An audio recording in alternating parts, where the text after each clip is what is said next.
يلا يا باشا نجرب، يلا يا باشا. بس انا بقى مش هخترع، يعني دي بقى مش هخترع، لان احنا عارفينها من زمان. امي كانت تجيبني كده من وانا في سنه اولى كده اهو، تقول لي خد يا ابني الابره اهي، الابره اهي، مفيش ضوافر، الابره اهي، تمام، وتقول لي الضمها لي. او ستي الله يرحمها، اروح انا عامل ايه؟ اروح مديها واحده ميه، واحده ميه كده اهو، تمام، بس هي مجهده شويه، وكده اهو يا باشا، كده اهو، كده اهو. هي كانت بتخش على طول زمان، يعني والله كانت بتخش على طول زمان يعني، فاهم؟ والله كانت مش عارف ايه اللي حصل اها.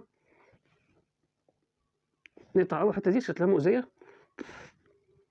اهو، اهو، بصوا اهو، اهو، اهو، اهو، اهو، اهو، اهو، اهو، اهو، اهو. بصوا من اول ما قطعت الخيط، عشان قلت لكم بس الحته الاولانيه دي اللي كانت مؤذيه اهي. على طول يا باشا بل الطرطوفه تخش يسحب معاك على طول، على طول. بص اهو، بليت اول الطرف، سحب معاك لحد جوه على طول يا باشا.